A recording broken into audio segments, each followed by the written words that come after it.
Good afternoon, everybody.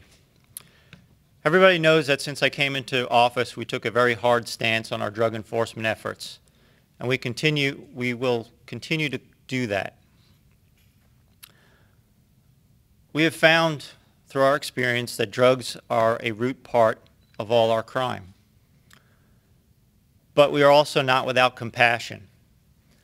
We see day in and day out how drugs hurt people, families, communities.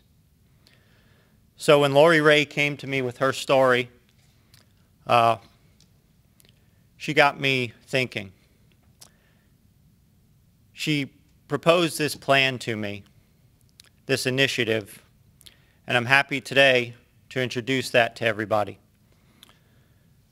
Starting today, we're going to begin what's called our Drug Recovery Initiative.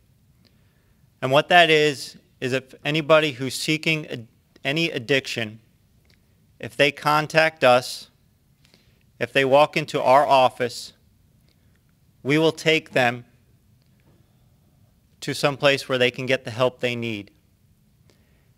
If they have users' amounts of any type of drug or paraphernalia on their person, they will not be charged. Those items will be taken and destroyed, and they will be taken to the proper facility where they can get their help.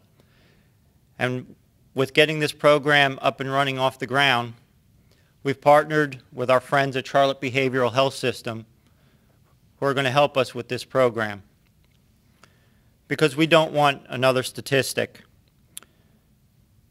Florida's statewide increase of drug overdoses has gone up 4.8%.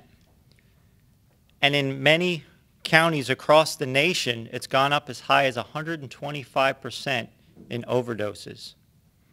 We have seen that in the counties north and south of us. We don't want to be another statistic. We don't want Lori's son to be another statistic.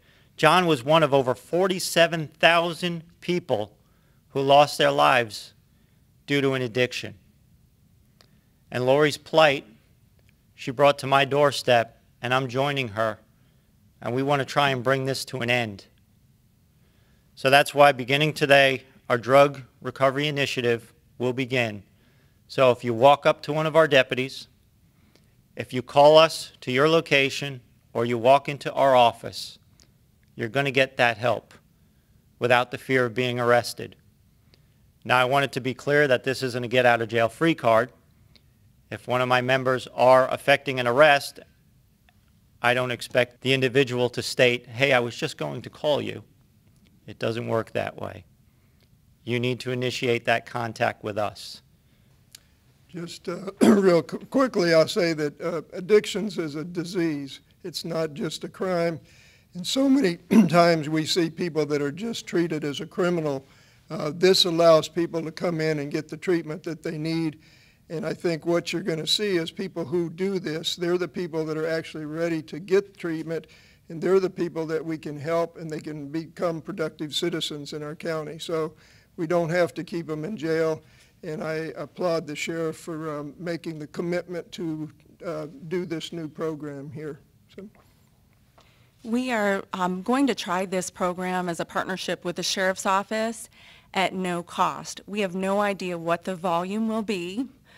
Some folks will present to us with insurance and other folks won't. We're hoping to leverage that, and we don't want cost to be a barrier. And hopefully we'll come back to tell you soon that we've had just an overflowing response to this program, and that might be a community need in the future for funding. This program was started up in Massachusetts and has been very successful up there. That is where Lori basically read and studied the program and brought it to my attention. It's been very successful. We're hoping it's going to be successful here.